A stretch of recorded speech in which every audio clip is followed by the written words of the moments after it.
So, ang ating pong pamagat ay, Who is your God? Tanongin ninyo sa inyong katabi. Sa dami pa naman ng Diyos-Diyosan ngayon, baka hindi pa ninyo matukoy kung sino talaga ang inyong Diyos. Di ba? Kaya ito yung pamagat sa napakaraming Diyos natin sa buhay. Diyos na nadaragdagan bawat, sabihin na natin, taon. No? Sa lahat ng tao, sa lahat ng lahi. Kaya tingnan muna natin ang Deuteronomy 6 verse 9. Kung yun nandito, may nakasulat niya. Basahin natin at ang Deuteronomy 5 verse 7. Unahin natin itong 6 verse 9. Ang sabi, kaya't pakatandaan ninyo si Yahweh na inyong Diyos ay Diyos. At siya ang Diyos na hindi marunong sumira sa pangako. Tapat siya sa lahat ng umiibig sa Kanya at sumusunod sa Kanyang mga tuntunin. Ipinadaraman niya ang Kanyang pagmamahal hanggang sa ika-1,000 salinahi. Wala pa maganda. Deuteronomy 5 verse 7, huwag kang sasamba sa ibang Diyos maliban sa akin. Okay?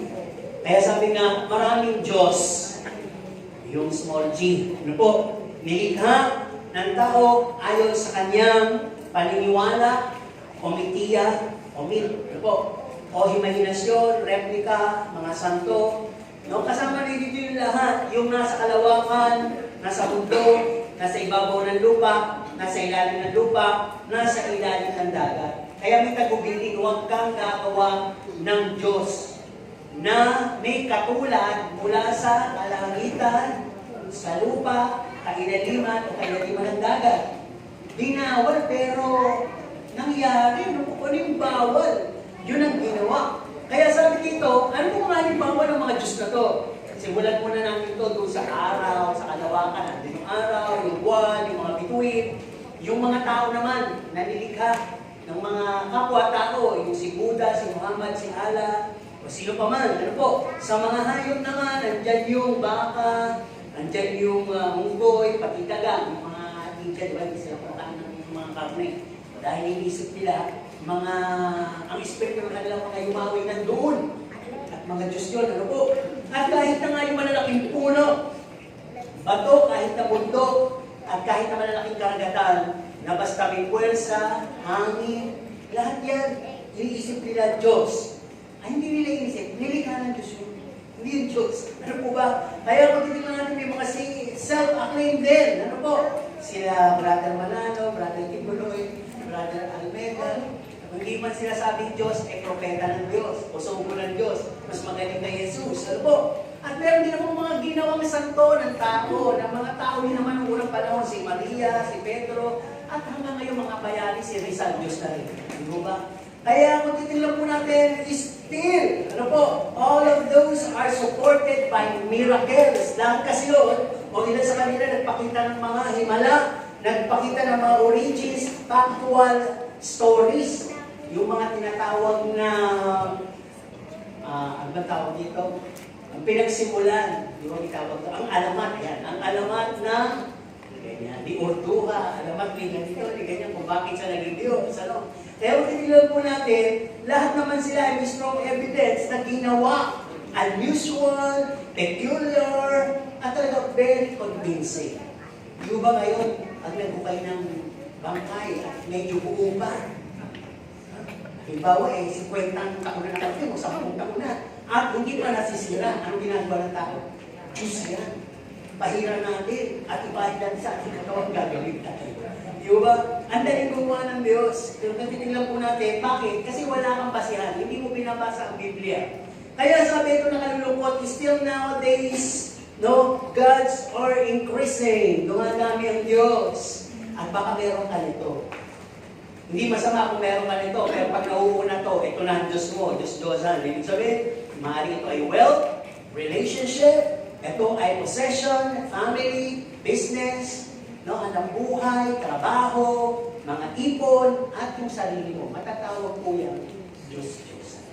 Today, Kaya nga, maraming Kristiyano o tao, lalo na Kristiyano, no, nakakalungkot, may wrong picture of who God is. Mayroon silang maling pananaw tungkol sa Diyos. Parang ang Diyos na wala sa kanilang kaisipan yung sinasabi, iba ang aking paraan sa paraan mo. Mas mataas yung aking kaisipan sa kaisipan mo. Pero ang tao pinipilit, magkatulad lang, equal lang. Kaya ang tao nagsasabi, di ba, na ang Diyos ay mabait, mauunawaan ng Diyos yan. Di ba? Okay na sa Diyos yan. Pag ganito po, pagsasalarawan natin sa Diyos, ang nangyayari, katulad din sinabi ko, iniisip natin yung palatuntunan niya, gawin niya, pagmamaraan niya, katulad lang na sa tao, pero hindi po. No, yung pag-ibig niya, katulad ba sa tao, yung pagdidisiplina niya, katulad ba sa tao, hindi po, malayo. Kaya lahat po yun ay suportado na salita ng Diyos. Kaya kung titignan po natin, pag ganito ang ating pagsasalarawan, para sinasabi natin, tayo ay may isang Diyos na kapang-kompromiso, isang Diyos na nakakaunawa, isang Diyos na pinapalagpas na ng lahat, isang Diyos na tatanggapin ang lahat kahit na hindi katanggap-tanggap, isang Diyos na may opsyon, at isang Diyos na hindi nagagalit kahit na meron kang katawan at kamalian, ano po, o katiwalian, o meron kang mga kahinaan, isang Diyos na okay lang. Ano ba Diyos? Kasi pag sinabi mong God is good, parang napaka-generally, God is good. Patawarin tayo palagi, paulit-ulit. Iintindihan tayo paulit-ulit. Kaya minsan tayo, we're choosing to please ourselves, please other people, rather than pleasing God. Kasi hindi natin alam talaga ang picture kung sino ang Diyos.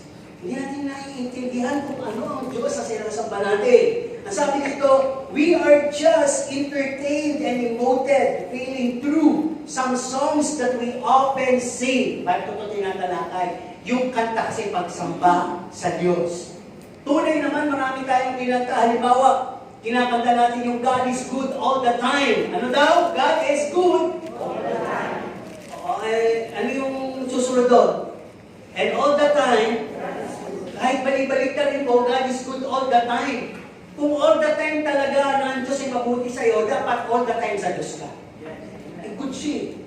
Hindi ka lang sa Kanya pag may nagawa siyang mabuti at once. All the time, sinasabi natin yun. Ano ba yung mga kanta masasarap kantahin? No? Di ba, kinanta lang natin, Lord, your goodness and love will follow me. Meron pala yung kinanta natin. Di ba? Totoo ba ito? Totoo naman ito eh. Lord, your goodness and your love will follow me all the days of my life. Ayun, kaya kung si Kristiyano, ang sabi sa Bible, follow Jesus. Kahit hindi ko i-follow si Jesus. Kaya nabuo yung salita, kahit na nagkukulang kami, pinagpapala mo kami. Kaya na. Di ba? Parang hindi na siya Diyos. Parang isang Diyos na lang siya na uunawain ka all the time. Are you giving what is due unto God? Titingnan natin yung kanta natin. Kasi mamaya sa mga kanta natin, we become a liar. O, naantik lang tayo sa mensahe ng kanta, pero mamaya sasabihin ko, ano po? Ano po yung mga kanta? I will sing of the goodness of God. Kinakanta natin yan, di ba? Ano sabi dito? In every breath that I am able, hanggang sa kahuli-huli ang hininga at humihinga ka pa, I will sing of the goodness of God. Totoo ba? Susubukin ka kaya sa pinakamatinding pagsubok? Would you still sing the goodness of God? Or ask God, why? Di ba? Ang dami natin ganti eh. Di ba yung worthy is the Lamb? Worthy is the Lamb. Masasarap kasi kantahin yun eh. Seated on the throne. Nasa puso ba talaga? Ano ba mga masasarap kantahin? Ito maraming kumakanta, di ba? Pinanta natin kanina. Above all. Nakakilabot naman talaga yan. Di ba? Ano ba? I raise a hallelujah. Kinakanta mo lang yan to display the talent, to display your voice. Para takutin si Satanas. Kung alam naman ni Satanas na hindi ka legit, kakanta-kanta ka lang nun, hindi rin siya matatakot kahit 1,000 hallelujah pa yung sabihin mo. Di ba? What matter is, you know that you have a living God living in you. And that God is the one that you see. Amen? Ano ba? Kinakata natin yung Christ. Diba? Nakakatuwa yung Christ eh.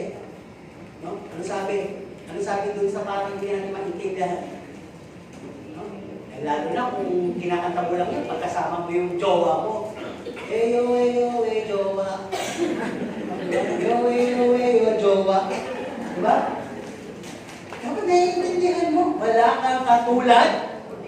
O Diyos, doon na pinabutan ka na. Kung talaga nga na-impress sa'yo yung kahalagaan ng verse na yun, eh, talagang kikisay ka sa kilabot. At talagang parang makukuryente ka sapagkat ang iyong pinapupurihan ay Diyos na buhay.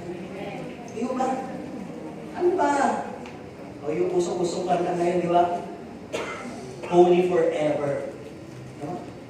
And the angels sing. And creation sing. And Hosanna sing. Kaya marami ay holy forever. Ikaw nga. Katawa lang yun, di ba? Kasi nahuli tayo eh. Diyos yan. Di ba? Tingnan nyo, tingnan po dito. Holy forever, tapos mamaya paglabas mo, galit ka na. Hindi holy. Holy forever. Within this week, hindi makikita ang kalooban ng Diyos sa'yo na ginagawa yung mga palatuntunan niya. Di ba? Aba, talagang hindi kayo pwedeng mga angel. Alam po ba ninyo yung mga angel kung kaya ko sinasabi? Mula mo itatag, ang alangita, dilikha sila. Dilikha lang naman sila, hindi sila dumadami. Dilikha sila. Mula nun hanggang ngayon, gabing araw, wala silang ginawa. Kundi kumanta na, holy. Kaya niyo yun? Siguro pag ginawa ng tao yun, araw-araw, makakapagod. Hindi kasi nasa mundong makasalanan. Tapos sabi ng holy. Hindi talaga. Di ba? Kaya sinisigaw ng mga anghel yun. Sabi niya, itong mga anghel na ito na tumitingin sa mundo, isinisigaw na yan, at ang nakakarinig na yung mga talagang nakapasok ang katwiran ng Diyos sa kanila dahil sa huling panahon, kaya sila sumisigaw ng mas malakas. Ay para paalalahanan na ang mundo'y namumulong, ang mundo'y papunta sa kapagkawasan, ang mundo'y papunta sa paghatol, manatili kayong banal. Umiyak sila, banal, sapagkat banal ang Diyos na tumawag sa inyo. Di ba? Kaya nga sabi, lahat ng mga kantang to, walang masama doon. Magaganda po yung mensahe. Lahat sila tumuturok sa ating kalamnan, sa ating puso. Ba? Does it remain? Ano tili ba? Pag uwi mo pa ba, nandun pa ba yung melody ng kanta? Wala na. Siguro kung papakanta lang natin ang acapella yan, eh, baka hindi ganun ang impact. Di ba? O kung magpapakanta, eh, walang ganung magandang boses eh. Hindi ganun ang impact sa atin. What matters kasi sa atin ay yung lyrics of the song, the melody, the band, and everything, the get-ups.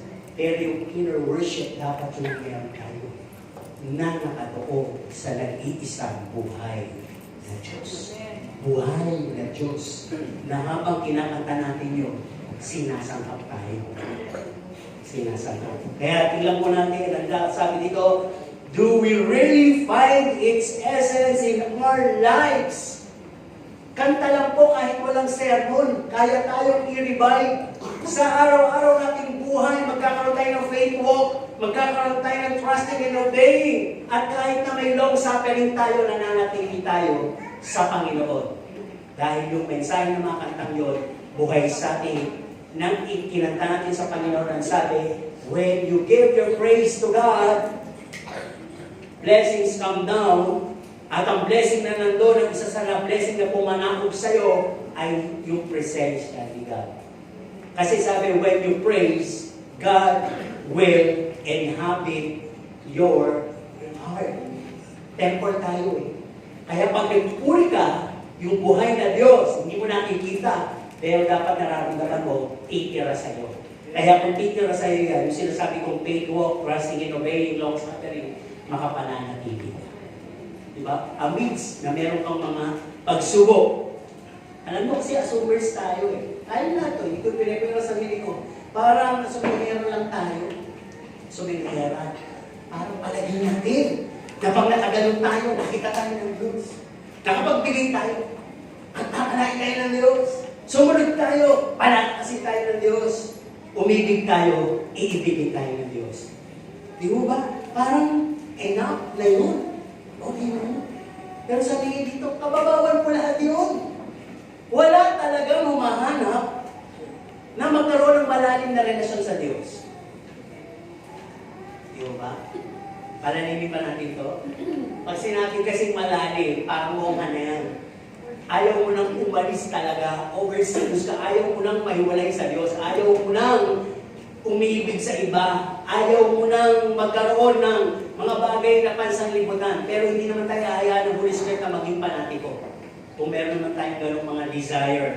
Di ba? Kaya kung titilang po natin, ang gusto ko lang sabihin, mararamdaman mo yung parang naramdaman ni David. Nang siya'y pumunta sa presensya ng Panginoon, ano sabi niya? One thing I desire. Isa na lang ang desire ko, yung tumahan sa tahanan ng Diyos sa lahat ng araw ng aking buhay. At hanapin siya ang kanyang kagandahan. Hanapin siya at mag-inquire, mag-usisa tungkol sa kanya. Ano ba siya? Ano ang nais niya? At talagang manatiling sa kanya magpakilanman. Ganun po yung talagang qualified na mapupunta sa langit. Kasi Diyos nga yun eh. Diyos nga siya. Hindi siya basta isang puwersa lang, hindi siya basta isang Diyos na nakakahulugan. Naghahanap po siya nung mga talagang merong puso na ilalapit sa puso niya. Diba? Pero dito lang po natin mabuti dito. Minsan yung ating binibigay na alay sa Diyos, may takal eh. Yung ganitong araw lang mapipigay ko, linggo at miyerkules. Ganitong oras lang mapipigay ko, 2 hanggang 3 oras. Alam mo naman kung busy ako. Pag hindi naman ako ng trabaho, mabubuto ko. Hindi ka pinaging mga tirad sa Diyos. Hanapin mo ang Diyos sa lahat ng pagkakataon ng iyong buhay. Di ba? Binibigyan lang natin sa Diyos yung gusto natin ibigay. Ano sabi ko? Wala nang gusto magbigay ng buhay. Wala nang gusto pumunta sa outreach ministry. Dati ang daming missionary. Ngayon wala na. Wala nang misyon. Wala nang nagbebenta ng bahay. Dati binibenta ang bahay para lang ipamigay sa mahihirap at ibigay iba sa tahanan ng Diyos. Wala nagbibigay sa mahihirap, umabot sa mga natatalian, nakakulong, may mga sakit. Ano sila na lang? Di mo ba? Kaya sabi dito, wala nang humahanap sa Diyos, pero hinahanap ang sanlibutan. Ang ganda, ang gaya, ang ibibigay ng sanlibutan, doon ang karantado. At ang nakalulungkot, ganoon na rin po yung nangyayari sa Christian. Hindi na sila nagiging iba. Wala na yung ilaw. Hindi na sila chosen generation. Amongst na sila. Kabilang na sila doon sa mga kamunduhan. Kaya nasabi, wala na rin solemnity, reverence, sa tinatawag na paglilingkod sa Panginoon. Much more of entertainment.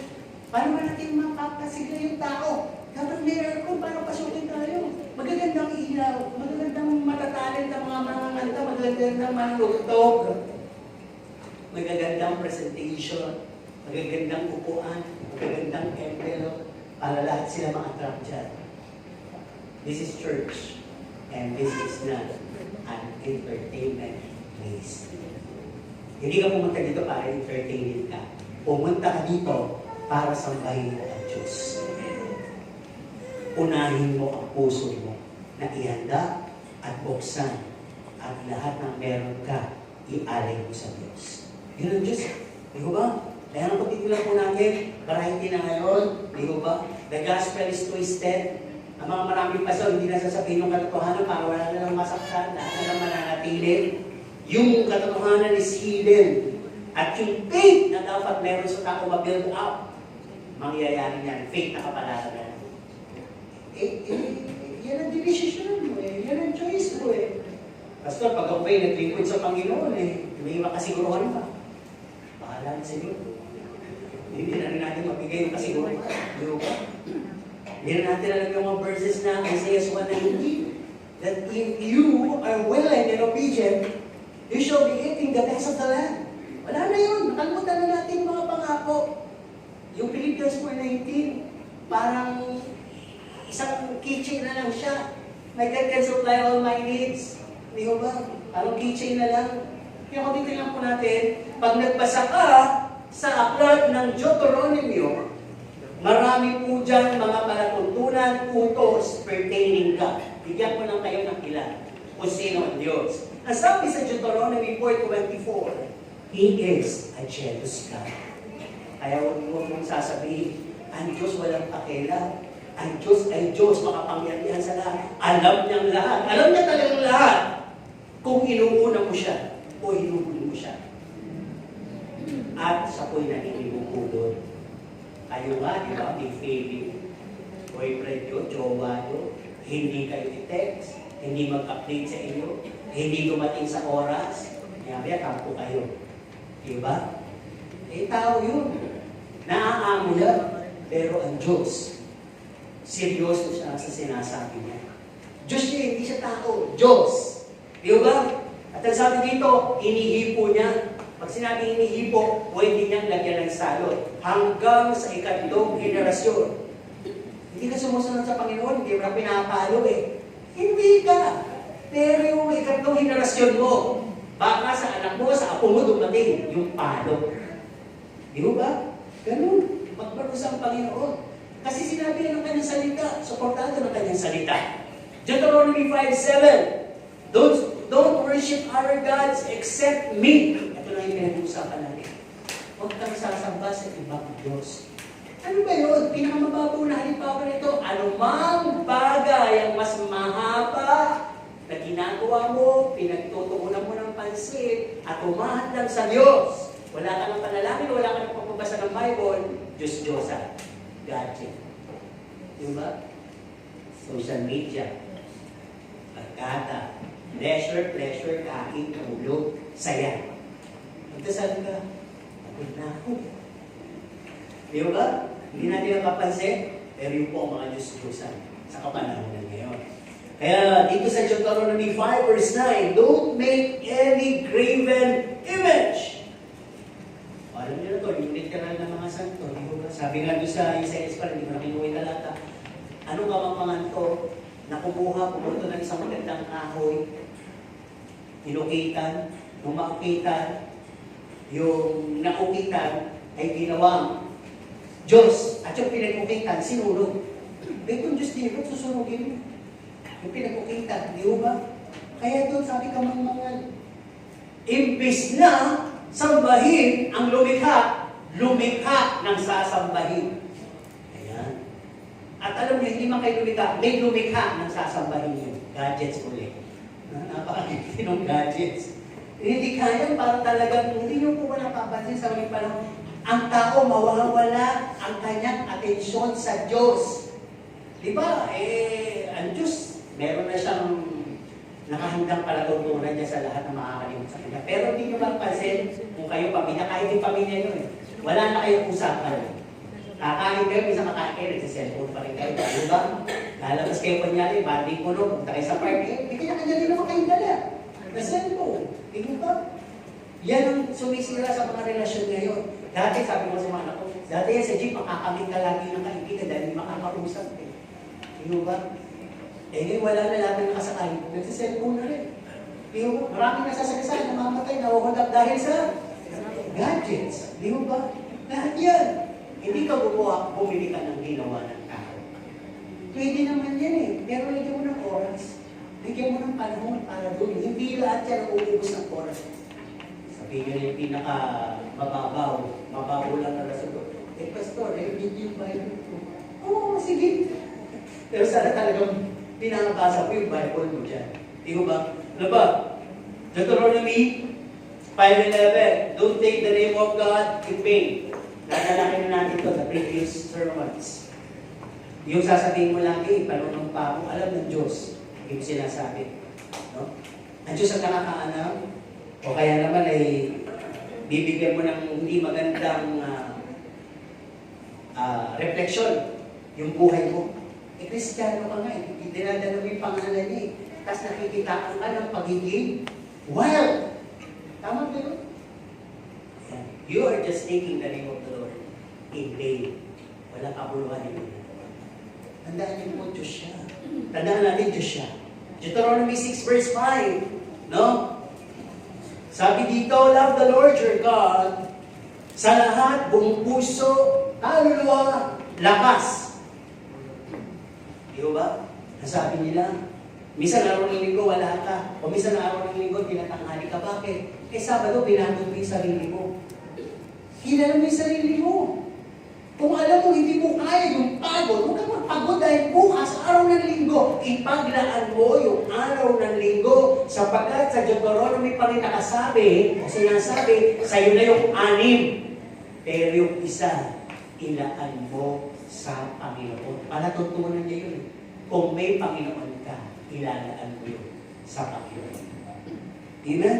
Ano pa sabi dito? Deuteronomy 6 verse 9. No? Ang Diyos na hindi nakakalimot sa kanyang pangako. Ang sarap pakinggan nun. Di mo ba yung pangako? Ano mo ba mga pangako ng Panginoon? Pagpapalaking ka. Pero may pangako din po ang Panginoong sumpa. Hindi niya nakakalimutan yun sa mga disobedience. Kaya huwag lang kayo nakahawak mo sa may pangako ang Diyos. Oo, maraming pangako ang Diyos. Andoon na yung tinatawag na blessing at andoon din yung curses. Hindi siya nagbibiro. Ang sabi dito, Deuteronomy 8 verse 17. Ang sabi po dito, don't ever think when it comes to giving to God, at nag-withhold ka dahil iniisip mo, lakas ko naman ito pagod ko naman ito talino ko naman ito Reviewin mo ang 8:17 ng Deuteronomy. Ang sabi dito, huwag na huwag mong isipin na ang lahat mong tinangkilik ay dahil sa sarili mong lakas at karunungan. Ang Diyos ang nagbigay sa iyo ng lakas para ikaw ay umangan. Di ba? Kaya lahat ng yumayaman, meron kayong due to God. At sasagutin nito, pag sinabi niyo sa sarili niyo, ako naman ang nagpagod ako naman ang nagsumikap, talino ko naman ito bakit ko i-impart? Tahimik ang Diyos. Pero hindi siya nakakalimot sa kanya pangako. Okay. 8:16, ikalawa. Ang sabi dito, He let His people experience poverty to test them and teach them to be humble. Ayun naman pala pinapayagan ng Diyos, maghirap tayo. Hindi natin pagtatalunan. Merong mahabang period ng paghihirap at may maikli. Ang sabi dito, pag nalaman mo agad yung lesson, to test us, sinusubok lang tayo, and to teach us to be humble. Di mo ba? Lahat pala yun ay merong palatuntunan na matuto kang magpakumbaba. Hanggang nagtatanong ka, hindi ko pagpapakumbaba yun. Hanggang nagtataka ka, hindi ko po pagpapakumbaba yun. Magpapakumbaba ka hanggang sinabi mo, Panginoon, surrender na. Alam kong Diyos ka, wala akong magagawa. Alam niyo, meron dito mga propeta o disipulo nagsabi, ang Diyos ay Diyos. Kung ang Diyos ay papatayin ako at kaluburan niya, sige gawin mo. Di mo ba? Ganun ang pagkilala sa Diyos. Di ba kinikwento nga sa'yo nung nanonood ako ng mga Korean one, yung mga kaharian. Tao pa lang po yun. Kapag sila'y nakasakay sa bagon at binubuhat, bawal silang tinglan, kaya nakayo lahat. Kaya hindi nila alam kung anong itsura ng kanila prinsipe. Pag tumingin ka, patay ka. Talagang nakayuko sila. Kaya yung prinsipe, minsan mag-disguise na, kasi hindi nila alam yung pala yung prinsipe. No, dahil hindi pwedeng tingnan. Ako pa lang yun. Samantalang Panginoon, hindi man natin nakikita, nagpapadama. Kaya sabi ko, magagawa mo lang isang bagay na hinihingi ng Diyos sa'yo kung nadama mo may Diyos kang buhay sa buhay mo. Pero hindi na ako magtataka kung hindi ka makasunod, hindi mo gawa. Wala kang Diyos Why are you here? You're not seeking God. You're seeking a church. And you seek to be entertained. Ano kayo mga kakantahin? Kakantahin sa aking paborito ko. Diba? Maghari ka, maghari ka. Ang sarap mo kantahin mo, diba? Maghari ka, maghari. Pakilele. Panginoong Jesus, maghari ka. Ano sunod? Sa buhay ko, ang puso ko, Panginoong Jesus, mahal. Naghari sa'yo, pinatulog ka. Ganun ba? Hindi po ganun. No? Nasiyahan ka sa kanta. Masaya na. Paglabas mo, hindi na naghahari ang Diyos sa'yo. Dahil kinanta mo lang. Hindi talaga nakarating sa buhay na Diyos yung kinanta mo, yung alay mo. Hindi nakarating. Okay, tingnan natin dito. Nasabi sa 10:17, ng Deuteronomy, sabi ko nga, pag binasa ng libro ng Deuteronomy, ang dami nag-praise to God. He, Yahweh, sabi dito, God of all gods, Lord of lords, Almighty. Sa Tagalog, sabi dito, kasunod, kakilakilabot, walang itinatali at di masusuhulan. Nakakatakot, di ba? Hindi siya masusuhulan. Alam, akala kasi lahat ng tao, lahat ng binigay mo sa Diyos, katanggap-tanggap, hindi po. Lahat ng kinanta mo, tinanggap din, hindi po. Kayo nga marunong pumili. Di ba? Kung wala kayo ng galunggong, pwede bang, hindi kaya ka rin dyan, kahit yung prop, bigay mo. Sabi, amoy-amoy, nagagalit na nga yung tendero. Huwag nyo na akong pisilin, bibili nyo ba lahat? Pisil kayo ng pisil, amoy kayo na amoy. Kasi amoy nyo naman. Magtatalay sila, pero ang Panginoon, mapili niya. Di mo ba? Kanino ba yung kanya tinangkili? Kay Abel, kay Cain. Nung nag-alay sila, wala kayo alam. Isa na. Kay Abel! Namili siya. Di mo ba? Bakit sinasabi niya, Esau I hated, and Jacob I love. Namimili siya. May personality siya. Kaya alam na Diyos dito kung sino ang connected sa kanya. Para bang wifi yan. No? Yung hindi makakonect yung cellphone mo dahil luma na. O ang daming storage, o wala, mahina ang signal mo. Pero pag sa Diyos ka, konektado ka ngayon, ngayon pa lang nag-overflow na yung blessing sa Diyos.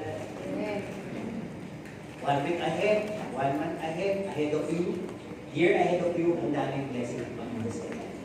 Pinapangarap mo, pinipinti mo, pinandala ng Panginoon, hindi mo pa alam. Yung magiging buhay mo, mga magiging anak mo, magpapalaking hinandala ng Panginoon. Sa mga disobedience, pinakahanda rin yan. You will see the avenue of God. Masasalubong nyo ang Diyos sa isang avenue ng buhay nyo. Hindi pa ngayon. Pero sabi nga, kumanda at masasalubong mo ang Diyos. Kung masasalubong mo ang Diyos, ano kayang mararamdaman mo? Matutuwa, matatakot, magagalit, magtatanong. Sige, etong lugar na to, ano gagawin nito? Pag nasalubong niyo ang Diyos. Wala. Inis lang. Ha? Hindi, hindi mo na. Ha? Matutuwa.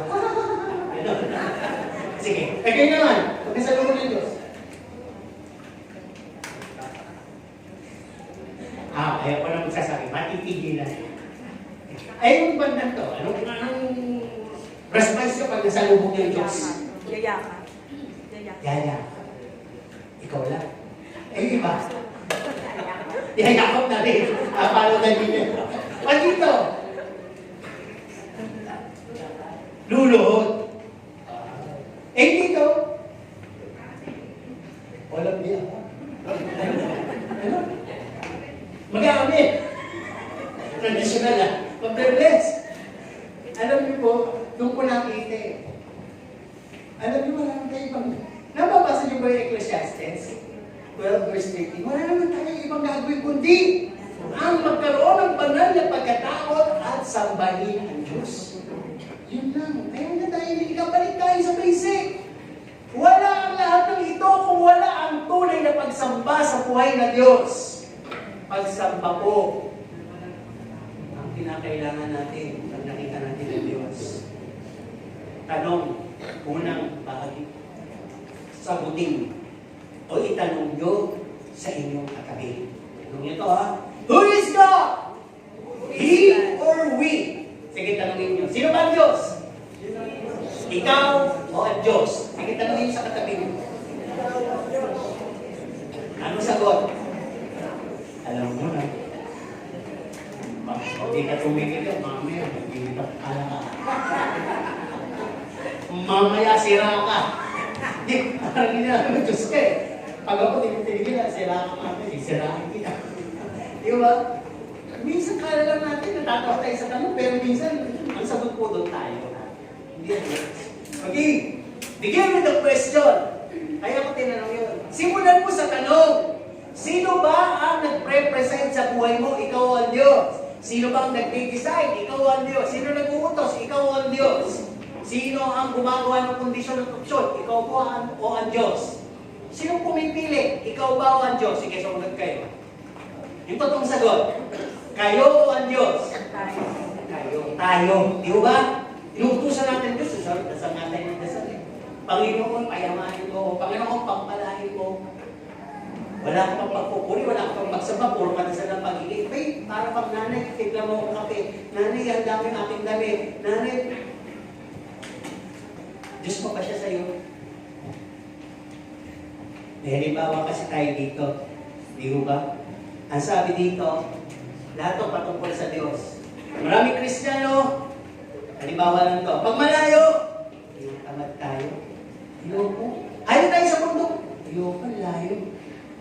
Pag mahirap, dalhin mo to, ganyan-ganyan, sa kanila ng pagkakapatid. Ang hirap, ang bigat, ayoko. Pag magtitiis, ayoko, di ako tatagal. Tinig. Pag masakit, bumibigay tayo. Ayoko na, yun lang magpatuloy. Ang tinik na ako. Ayun na. Pag malaki na, nakakahinaan na magbibigay. Pero lahat po ito, nasubok kay Abraham. May Diyos siya at alam niyang buhay. No? Malayo, pwede naman niyang sabihin, ialay mo si Isaac dyan. Saan pinapunta? Sa bundok na Moria. Pag sinabing bundok na panahon na yun, talagang bundok. Nakita niyo po ba yung arahan? Ba yung mukhang mataas pa dyan? Sino nakapalit dyan? Tayo, di ba? Sabi, pumanik tayo. Ano oras tayo pumanik? Alas 7 na, umaga. Mas maaga pa. Nakarating alauna.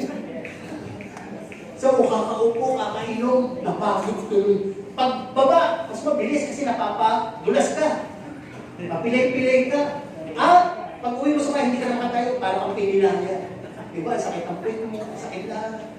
Diba? Ang hirap eh. Pero doon dinala si Isaac sa bundok ng Moria.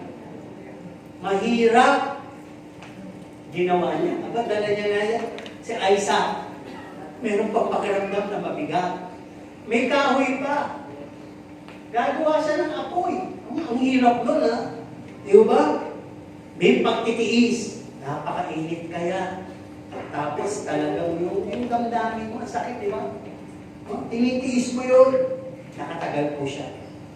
At masakit talaga. Biruin mo, tagal mong inantay yung anak mo, tapos biglang ihingi. Buhay yung inihingi. Hindi lang sinabi. Siguro, kung sinabi kay Abraham, magdala ka na sa daang tupa, gagawin niyo yun. Kaya niya. Eh, ang hiningi, isang anak, buktong na anak. Di ba?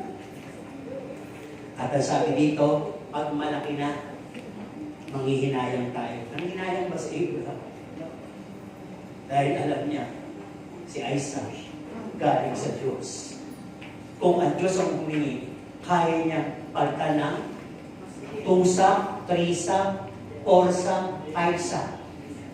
5 Isaac, ibig sabihin. Kaya Isaac kumanap niya. Diba? Pero kinuha ba ng Diyos? Dahil sa pag-aanay niya, hindi po. Sabi nga, pag ang Diyos umubok, matagal, mahaba, masakit, mahirap, malayo-layo, at malaki. Pero, pagka ibinigay mo sa Diyos, ito nakita ko lang. Lagi kong iniisip, sabi ko, parang wala naman ng paso, kaya naman ako binibigyan pa rin ng tao. Love kasi, di ba love? Tapos, ang nakita ko sa kanila, the way they give to God, the tithes, the love offering, same amount. Ang mga inisip, pinagkitira ko kaya sa kanila. Kaya tinatanong ko, pinagkitira ko ba? Kaya natutuloy ako hindi magbigay. Ito ang natutunan ko at narinig ko sa isang preacher. Hindi interesado ang Panginoon sa laki ng binibigay ko. Interesado ang Panginoon sa natira sa'yo. Yung natira. Di ba nagbigay yung mayaman? Binigay niya marami. Pero yung mahirap, inibigay ng lahat. Wala nang natira kundi pitaka. Di ba? Si Abraham, binigay niya lahat si Isaac. Pati damdamin binigay niya. Bakit binigay? Hindi siya umiyak, hindi siya nagtampo, hindi siya nagtanong. Binigay niya yung pananampalataya niya. Nalugod tuloy yung Diyos. Ano sabi? Yung nakita mo lahat ng bituin na yan, yung nakita mo lahat ng buhangin sa kalagatan niya, ganyan darami ang angkan niya. At tayo po ay under the old. Ama natin si Abraham. Di ba? Pag sinabing Abrahamic covenant, panghawakan ito, kung ano yung pinangako kay Abraham, pinangako sa inyo. Pagpapalaan ka sa pupuntahan mo. Iintindihin ka sa lahat ng pupuntahan mo. Magiging pagpapala ka sa lahat ng pupuntahan mo. Lahat ng aaway sa iyo, ipagtatanggol kita. Mangyayari yun kung talagang may Diyos kang buhay. Kaya kung nagtatanong ko, ba't hindi naman nangyayari sa akin yung Abrahamic? Baka nangyayari sa iyo yung kainit. Oven. Yung kay Cain. No? Bakit nang nangyayari hindi yung Abrahamic? Okay. Sabi nga dito, di ba tayo pa rin? Kung magtatanong ako sa inyo, sino gusto dito ng biyaya, pag-ibig at kahabagan? Sumunod? Sino gusto ng pagpapala? Sino gusto ng pagpapagaling? Nakapayapaan, kaligayahan, pag-ibig? Etc. Yung pupunta sa langit, sino gusto? Gusto natin yan. Pero yung kanina, nahihirap, loko. Pag-alay ka, loko, mahirap. Ang layo, bumalik ka sa bato. Loko, masakit sa tuhod. Bigyan mo lang, loko, walang matitira. Pero pag nag-aalo, natatandaan niyo yung kiddie story. Humihingi lang naman yung tulong. Yung duck, may duck na sabi niya, sinong gusto sumama sa akin magluluto? Sabi ng baboy, ayoko. Sabi ng kambing, ayoko. Sabi ng manok, ayoko. Diba sabi nila, sabi ng aso, ayoko. Eh nagluto na. Luto na. Sabi ngayon nung bibi ka pinili sabi ng maligay, sinong gusto kumain? Unang-una sumagot yung baboy, ako. Yung aso, ako rin. Sabi ng manok, ako din. Sabi ng kambing, ako din. Sabi nung bibe, hindi kayo kakain. Diyan kayo magaling. Nung humahingi ako ng tulong, ayaw niyong tumulong sa preparasyon. Pero pagkakain, tutulong kayo. Kiddie story. Pero ganyan tayo. Paglilingkod ng Diyos, ayaw natin, pero blessing. Nga tayo talaga, nakiba. Diba? Kung may payo, sasaburin natin ng sobra-sobra yung blessing. Diba? Tanungin muna natin yung sarili natin. Deserve ba natin lahat yun? Sa tingin nyo, yung mga pinag-aaminan nyo kanina, do you deserve it? Huwag kayong matakot sumagot. Papapala lang yung mukha. Deserve ba natin yung kaya kapayapaan? Yung lahat ng bibigay ng Panginoon kahit hindi natin siya inikilala. Deserve natin. Sumagot kayo, hindi. You deserve it. Bakit? No? Kahit na po tayo nakukulang at seldom o selfish. Hindi naman pala, Pastor. Ikaw na nagsabi mismo. Oo! Dahil, kung titignan po natin, seldom tayo, laging tayo, mostly sa fellowship, giving and sacrifice. Dahil, buti na lang may salita at ganap si Jesus na salitang biyaya. Ang sabi kasi, ang biyaya, at tayo ay nasa bagong tipan, it's unmerited favor. Masama ka, mabuti ka, mabait ka, salbahe ka, lahat tayo ay nasa biyaya. Hindi ba? Kaya pag talagang nilagpakan ka ng biyaya, hindi ka na kailangan piliin. Hindi mo kailangan ng alarm clock para lang sumimba ng maaga. Hindi mo kinakailangan ng sweldo malaki to give a tithe. Hindi mo kinakailangan ng bonus para mag-share ng blessing. Dahil ang biyaya ng Diyos na sumayo, ramdam mong sobra pa. At ibabahagi mo. At yung biyaya yun na mag-aalaga, kasama yung kapayapaan na nagsasabi sa'yo, buhay ang Diyos at hindi mo siya malilimitahan. At ako'y sumasayo. Ngayon, at sa buong buhay mo, bibiyayaan kita. Di mo ba? Napakaganda. Ngayon, pag-usapan natin, makapakababalik ko. Ano ba ang response natin? Pagka talagang gusto natin makilala ang buhay ng Diyos. Di ba? Magising tayo dito sa mga sasabihin ko. Una, magkaroon tayo ng genuine relationship. John 1:12. Pagka ikaw ay may relasyon sa iyong Ama, wala kang nararamdamang awkwardness, hiya, walang reservation, walang hide and seek, walang withholdings, walang pretensions, walang guiltiness, walang reservation. Pwede ba na pagsasabi ni mong Ama, wala natin ibili ng pagkain mo? Matangganin. Pwede mo gano'n? Taguan natin. Uutosan na naman tayo yan. Di ba wala? With all due respect, gagawin mo nga lahat ng magbibigay sa kanya ng kaluguran. Lalo na lang kung Diyos yung pinag-uusapan natin. Ang meron kayo in between your relationship is love, understanding in between. Pagka-love talagang may urging yan. Hindi ka na kailangan pilitin.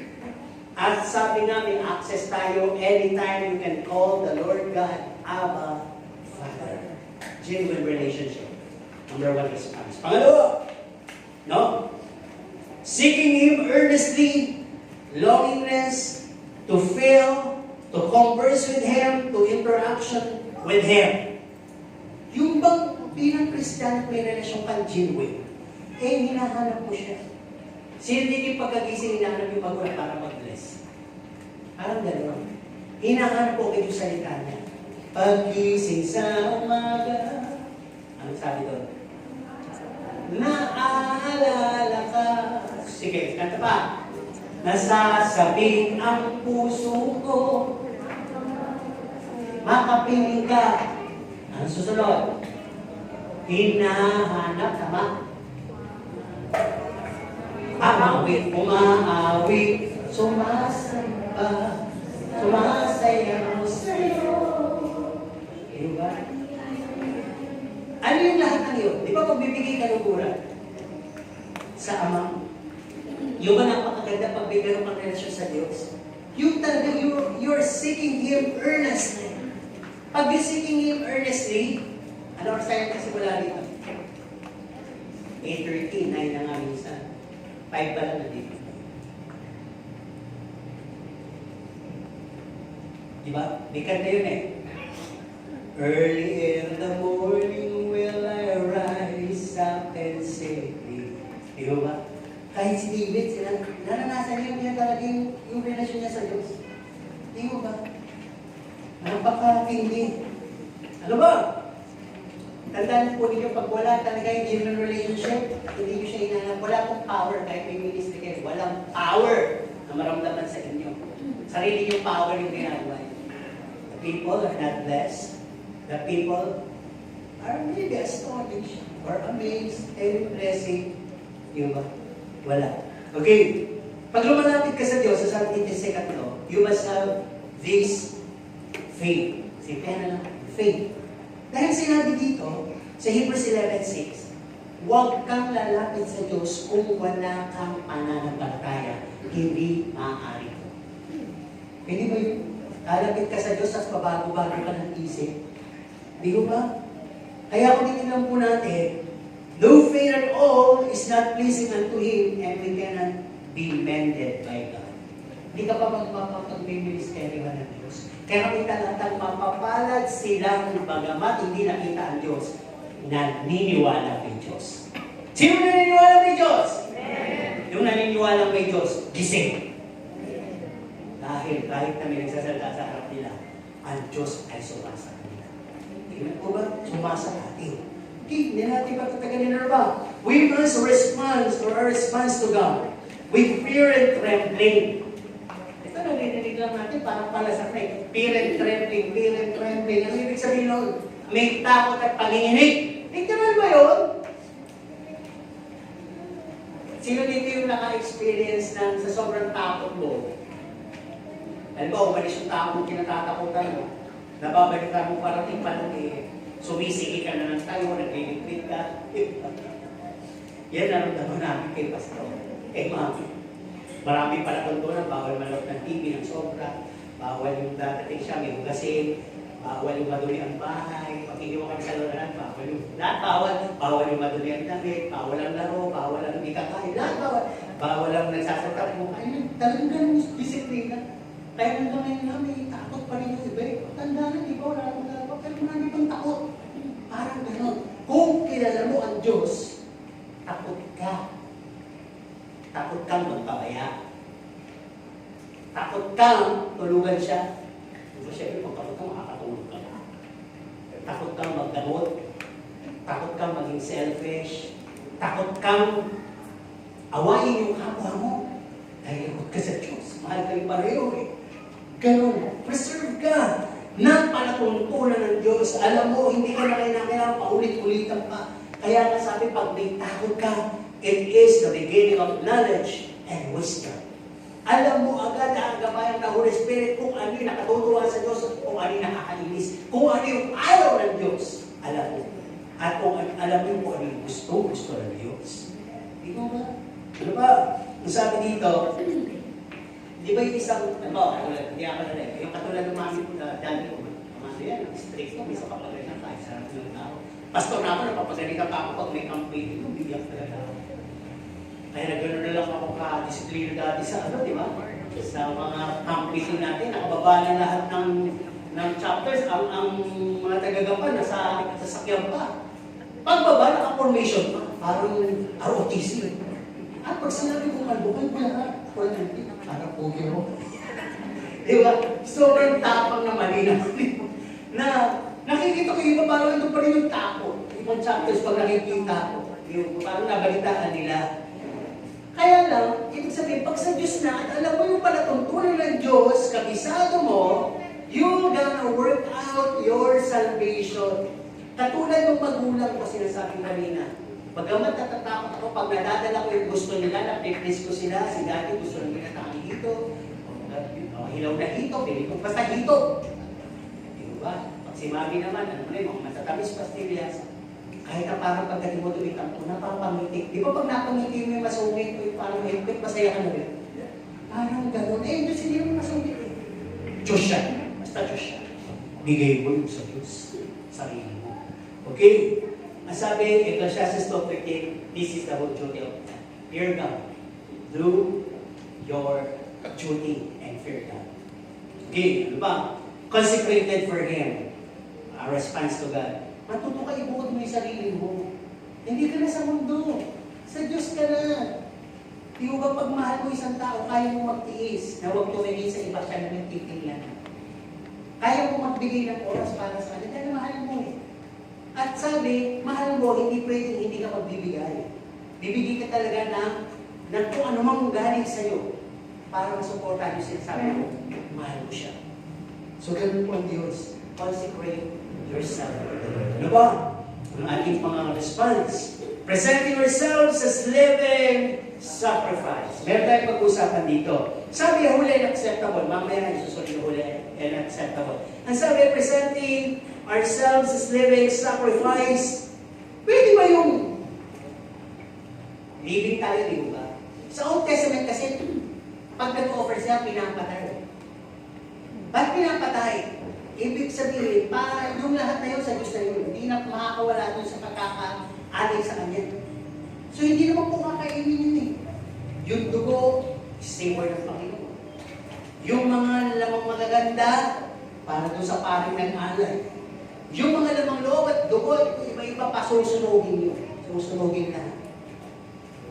Ibig sabihin, holy, inalay talaga sa Panginoon. Walang inira, walang inalis. Kaya nga lahat, since natin sa Diyos, dapat nakukunin mo yung pinakamataba, pinakawalang kapintasan, hindi pilay, no? Malusog, maputi, nilinis mo, dahil iaalay mo sa Diyos. Now, sabi, living sacrifice. Ito ang hirap sa atin eh. Living sacrifice. Inaalay na tayo, o living, tumatakas tayo. Pwede ba yun? Nakaalay ka sa Diyos? Ilamin ko muna yung aking katawan. Bigay ko muna sa carnality, immorality. Bigay ko muna sa karumihan. Bigay ko na muna sa kasalbahihan, bigay ko una sa masasamang ugali, tapos mabalik ako sa altar mo. Ang ibig lang sabihin doon, spiritually dead ka na. Katulad ng ginawa kahapon, baptism, di ba? Pinaniwanan ito, once na na-immerse ka sa tubig, ikaw ay nilibig na yung lumang pagkatao mo, pag-angat mo, bago ka lang nilalang, mag-alay ka sa Diyos. At by faith, isip mo, patay ka lang sa sanlibutan. Hindi mo makasanlibutan ang bahay.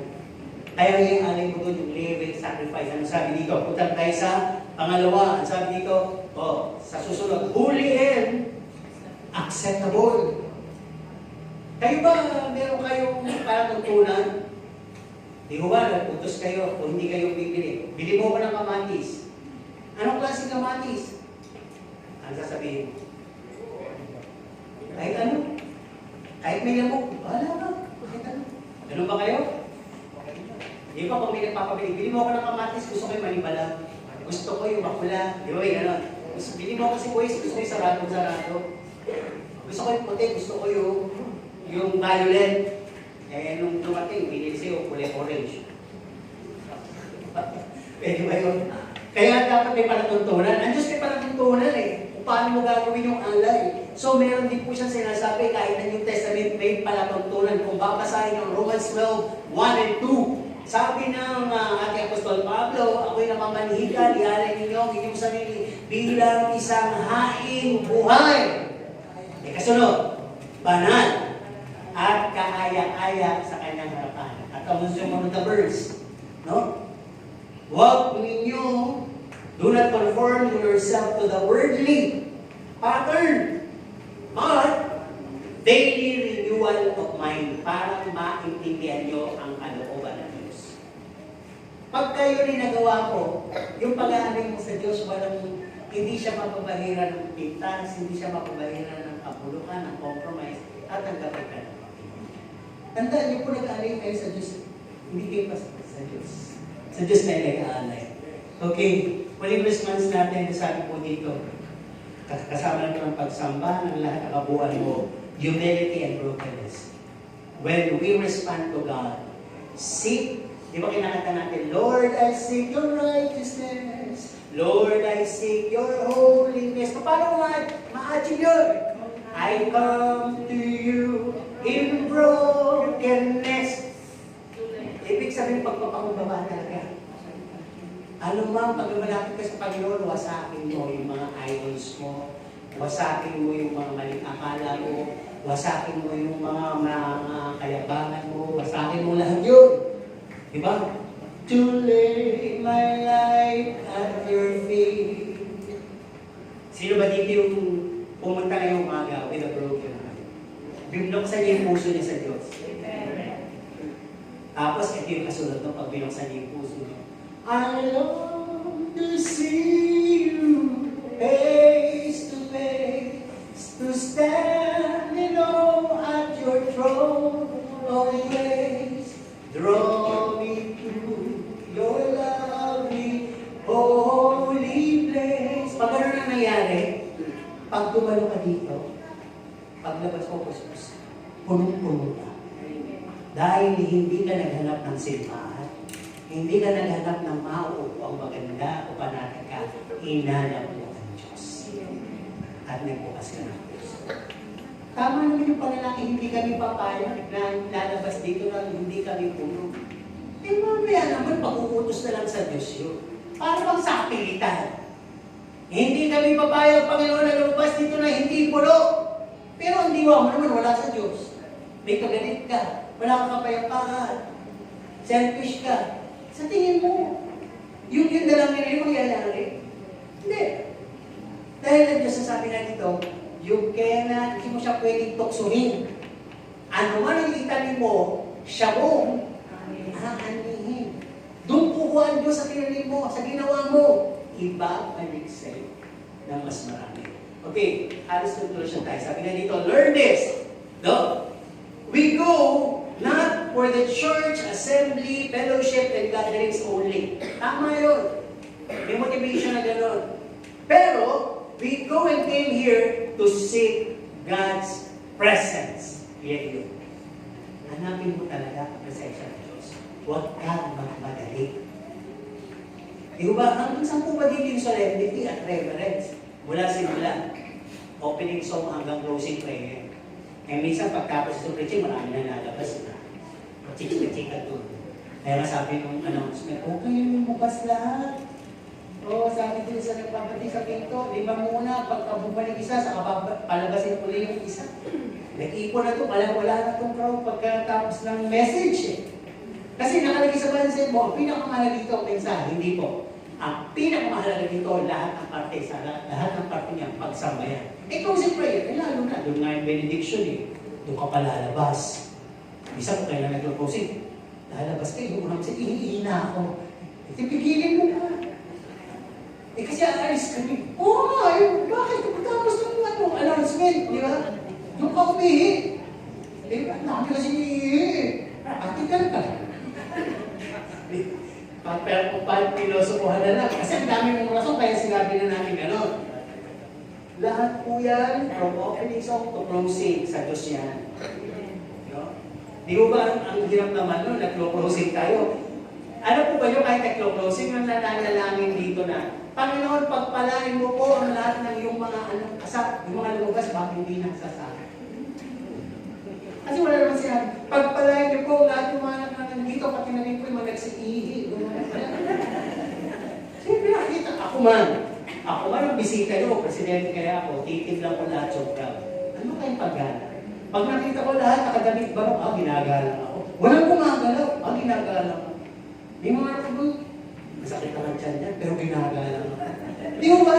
Ramdam niya, na presidente siya, talagang ginagalang siya. Takot sa kanya. Eh, ganun din po ang Diyos. Ramdam niya. Di mo ba? Bakit ang military? Pagka nag-exercise sila, pagkain sabay-sabay. Dapat sa loob ng 2 minuto, kung siya pagkain, sabay-sabay ang subo. Naka-straight pang gano'n, sabay-sabay yung ilong, sabay-sabay ang baba. Pwede mo magreklamo. Eh hindi, training lang doon sa military. Eh tayo sa Diyos, hindi naman tayo ginagawa utulan ng Diyos sa gano'n. Ang gusto lang ng Diyos, kilalanin mo siya bilang Diyos sa Espiritu at katotohanan. Okay? Sabi dito, we don't go to please ourselves and others, no?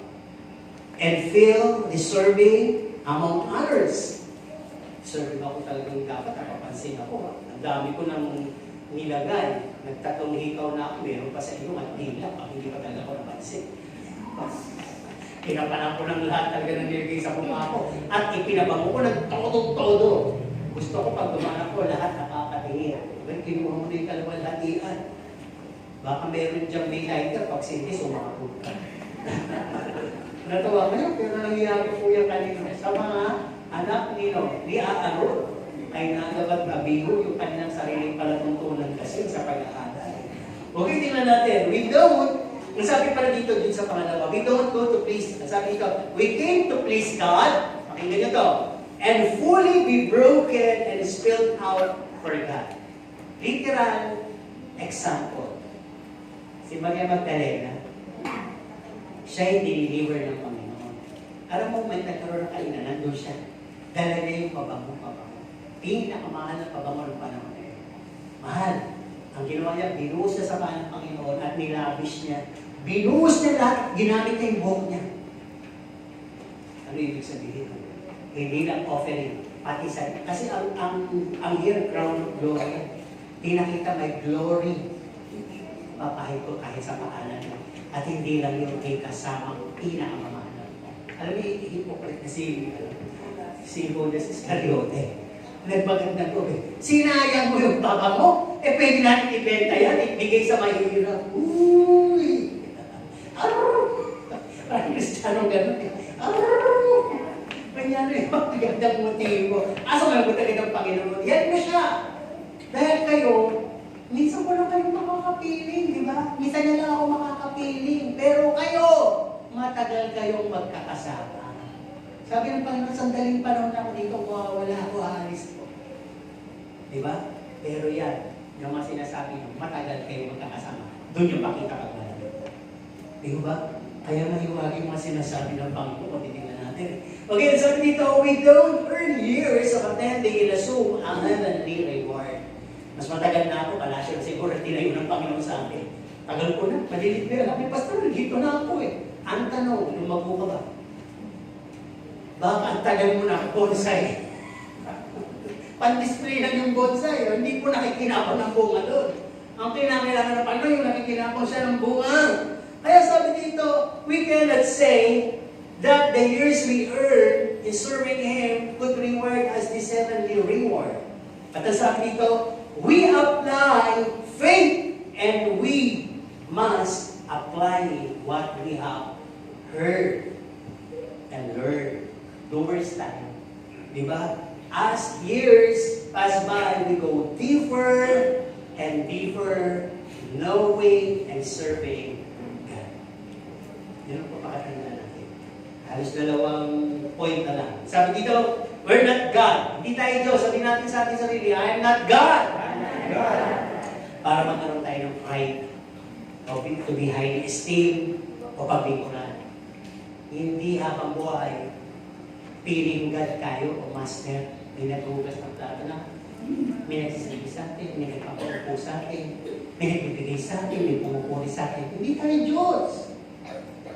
Kung iba nagmamalig, naghuhugas, nagpapaka-janitor dyan, nagliligpit, nakikitulong, nakikisama. Pastor, hindi naman ako kamay eh. Hindi naman din ako ulo, hindi naman ako balikan. Yan ka, puwet. Sa kalipot, taga-upo, taga-sandal. Ministry yun. Pero tanda mo nila, hindi kayo Diyos. Di ko ba? Kaya sabi nga dito, we all must bow to one God Almighty. Fear Him. Bow to one God. Fear Him, worship Him in spirit and in truth. Last point. Dalawa ba? Sabi yung second to the last, hindi pwede yung pwede na. Hindi yung pwede yung pwede na. Yung pwede na, yan ang ginawa ni Cain. Yan ang ginawa ni Ananias sa kanya sa pila. Anong ginawa ng Panginoon sa kanila? They were rejected. Diba? Kahit si Isa, pwede na siguro yung lugar. Pampalit ko sa birthright. Diba? May panatutunan ng Panginoon. Diba ba? Kaya kung dito lang po natin dito, God, He deserved the best of the best. Alam po niyo, tinitingnan ng Panginoon yung presentation natin.